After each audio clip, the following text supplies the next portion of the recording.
t'ai surpris avec ma question. On va parler fidélité à NBA. On a toujours un petit débat un peu intemporel. La semaine dernière, on parlait un petit peu de legacy, héritage. Quel est le joueur qui a le plus révolutionné la NBA? On commence par toi, Raphaël. Est-ce que toi, en tant que joueur, tu as joué, tu étais encore sur le terrain il n'y a pas longtemps, est-ce que ton intérêt, c'est d'aller chercher les titres à tout prix, donc changer de franchise, ou être fidèle à une franchise et puis se dire, bon, si ça vient, tant mieux, si ça vient pas, ça vient Moi, le truc que je rate d'emblée, c'est un peu ce qu'ont fait des joueurs comme Gary Payton, Mitch Richmond, des mecs qui font toute une carrière quelque part. Ouais. Puis, ça y est, les genoux ils commencent à grincer. Il me faut une bague, et je vais prendre l'équipe championne, j'y vais pour le salaire minimum. Ça, je valide pas. A contrario, ce qu'a fait un Kevin Garnett, c'était presque trop. Rester à Minnesota aussi longtemps, j'aurais aimé le voir partir un peu plus tôt.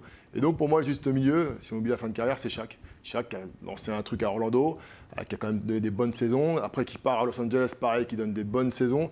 Des vrais cycles. Voilà. Et ça, pour moi, c'est un peu juste mieux. Et quand on peut, bien sûr, c'est toujours plus noble de faire tout avec une franchise, de la porter, de vivre chaque étape avec elle et d'avoir une bague à la fin.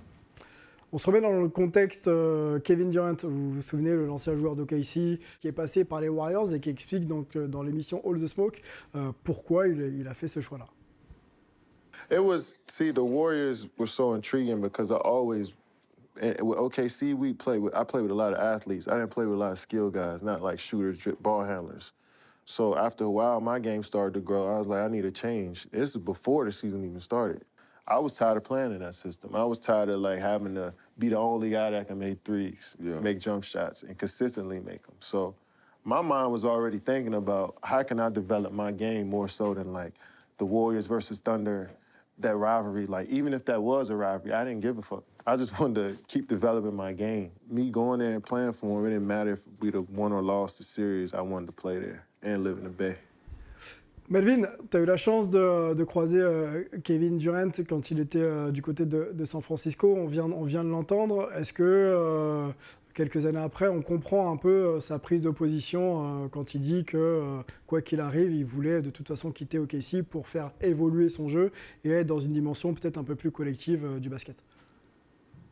Oui, moi je peux très bien le comprendre et je pense qu'il est aussi arrivé à son terme après 3 ans à Golden State. Il avait envie d'autre chose et c'est pour cette raison qu'il est parti à Brooklyn. Après, c'est vrai que je pense que quand on regarde ça avec un œil plus de fan, forcément quand on est fan d'une franchise et qu'on voit un joueur de la trempe de Kevin Durant, de LeBron James, de partir, on a l'impression que c'est la fin du monde et on voit rarement en fait l'angle du joueur. Et si le joueur a envie d'un autre défi, c'est son choix de partir et surtout son choix maintenant avec la free agency. Tu parlais de Magic, de Bird et des anciens. À cette époque-là, il y avait des contrats qui étaient beaucoup plus longs et tu demandais pas de transfert. C'était pas quelque chose qui se faisait. C'est quelque chose qui est arrivé dans la NBA moderne où tu peux du coup faire des demandes de transfert et même forcer à être transféré si dans une équipe qui peut pas jouer le titre, par exemple. Samy? Aussi, après, la dimension qu'il faut prendre en compte, c'est l'argent. Il y avait beaucoup moins d'argent à l'époque. Maintenant, tu as des contrats de dingue, de 150, 200 000. C'est hallucinant maintenant. Et le rapport de force entre le coach et les joueurs et le general manager a considérablement changé. Donc tu ne peux pas comparer ces périodes-là. Les gars, quand ils commençaient à Boston, ils finissaient à Boston, ok, mais c'était déjà des équipes légendaires. Et puis il y avait beaucoup moins de concurrence entre les équipes. Tu avais 3-4 équipes dans chaque conférence qui étaient concurrentielles. Et là maintenant, c'est complètement différent. Et les gars, ils sont beaucoup plus auto-centrés sur leur carrière à eux. Là, ils parlent de son niveau de jeu. Ouais, mais tu sais très bien comment c'est. Quand tu t'entends pas avec un tel, il n'y a qu'un ballon, tu as été avec 2-3 stars et que humainement, ça passe pas bien. Forcément, tu changes, mais tu vas aussi vers l'oseille et tu essaies de compiler oseille et possibilités de titre. Ouais. Et les gars, ils savent qu'ils sont là 10-15 ans, ça passe tellement vite. Et a posteriori, tu ne peux pas avoir le recul nécessaire parce que tu y crois toujours au départ. Tu vas dans une franchise et tu te dis, ils vont construire autour de moi. Mais ça va tellement vite et chaque année, s'ils ne prennent pas les bons éléments, tu rates ta saison. Et si tu fais première saison ratée, deuxième, troisième, quatrième, cinquième, tu arrives à la cinquième et là, il faut vite réagir. Et c'est un marché qui va tellement vite que les gars, ils prennent des décisions très très personnel. C'est même plus des décisions d'équipe. C'est que forcément, après, les mecs, ils vont à la facilité. Ils se disent, bon, bah, je vais avec les meilleurs parce que... Et ça donne les résultats que ça donne. Alors, les mecs dont tu parles, on peut peut-être les montrer en image. On vous a fait un petit tableau qu'on a appelé le club des infidèles. Voilà. Donc, ça fait quand même du beau monde, hein. On voit que ça bouge de franchise en franchise. Et puis on peut enchaîner peut-être aussi avec une autre décla, peut-être. Une décla. Non, on va aller sur le club des fidèles. Pardon, je suis en train d'embrouiller notre chef d'édition. On va aller tout de suite sur le club des fidèles pour montrer voilà, les joueurs qui, eux, souhaitent vraiment déjà qui ont été draftés ou qui sont encore dans leur franchise, mais qui se sont exprimés sur le fait de ne pas vouloir en changer. Moi, je vais lancer Antoine sur ce club des fidèles. Quand on voit un Bradley Beal, quand on voit un Joel Embiid, par exemple, est-ce que c'est des joueurs qui n'auraient pas intérêt quand même pour aller chercher un titre à se mettre dans de meilleures situations ? Joel Embiid, vu qu'il aime bien troller, il a dit que Miami a besoin d'une autre superstar à côté de Jimmy. Donc on ne sait pas si c'était peut-être un petit peu un appel du pied vers Miami ou peut-être la pression à Philly, mais bon, je pense qu'il a quand même envie que ça construise plutôt autour de lui à Philly. Bradley Beal a encore dit récemment que sa priorité pour lui c'était gagner, donc pas forcément rester. Donc on va voir un petit peu ce que ça va donner de son côté. Maintenant, voilà, moi je comprends à peu près tous les scénarios. Finalement, chacun a une personnalité, sa propre culture. Il a idolâtré un joueur qui a eu une certaine carrière ou un autre qui a eu une différente forme de carrière. Tu avances avec ce que tu as. C'est un choix qui reste personnel. Donc, tous les arguments se valent.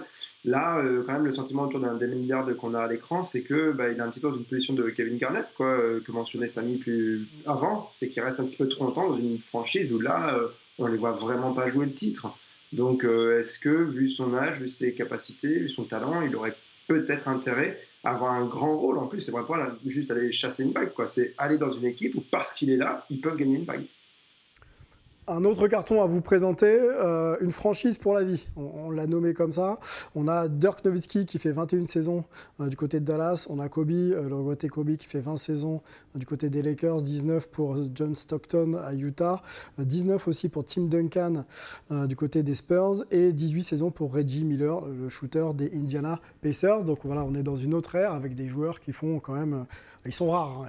Ils ne sont pas nombreux quand même à faire autant de saisons dans ces clubs-là, mais on voit quand même qu'il y a une fidélité accrue qui a amené quand même certains résultats. Je me tourne vers Raphaël. Tu as vu les Spurs de Tony Parker, 4 titres NBA, même 5 d'ailleurs pour la franchise, et surtout Tim Duncan. Est-ce que c'est aussi un exemple à suivre pour cette nouvelle génération que de se dire ça va venir, on reste là et puis ça va venir?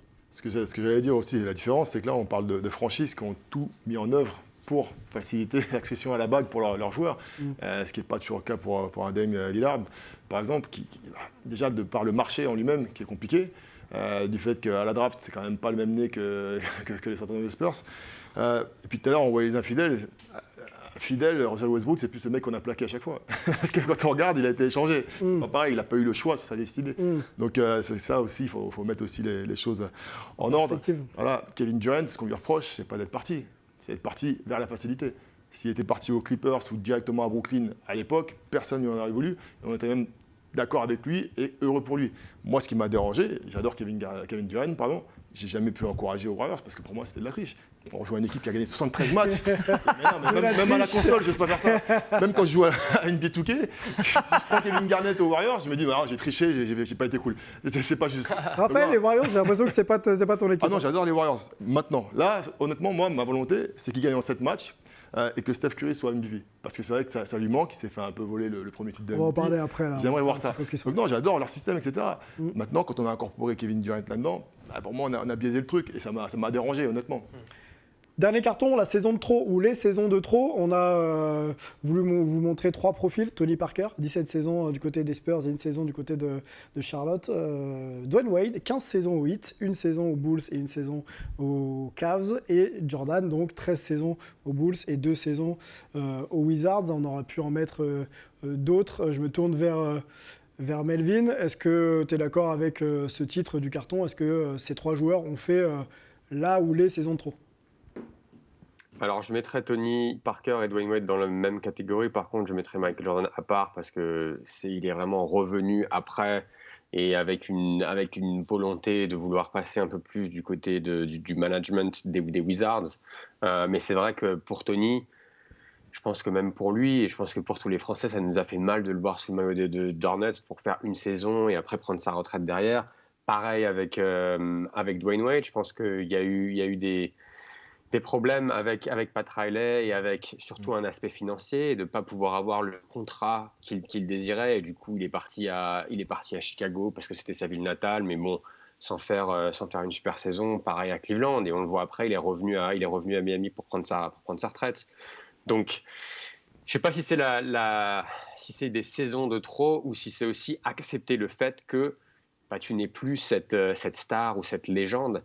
Mais par contre, tu peux continuer à jouer dans cette franchise, avoir un rôle moindre, mais vraiment finir sur une meilleure note que d'aller te perdre un peu à Charlotte, par exemple. Raphaël?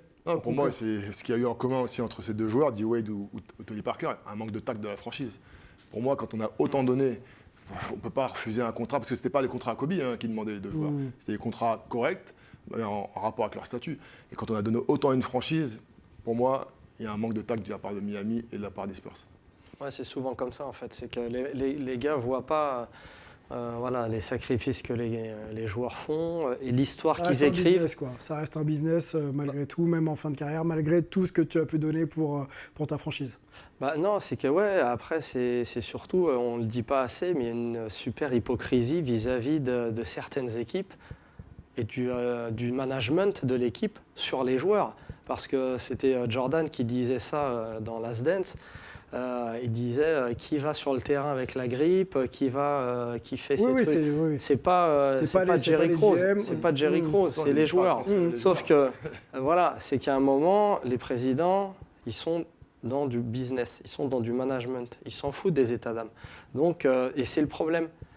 Et c'est pas que aux États-Unis. Ou les réussites. C'est partout. C'est partout. Oui, mais carrière, c'est con, mais tu vois, il y a aussi une culture dans certains pays où tu remercies, où tu as un côté où tu rends le feedback, tu vois, le giving back, il est hyper présent dans certaines et bizarrement sur certaines carrières. Tu te dis, c'est con, c'est que de la décision, c'est de la ressource humaine.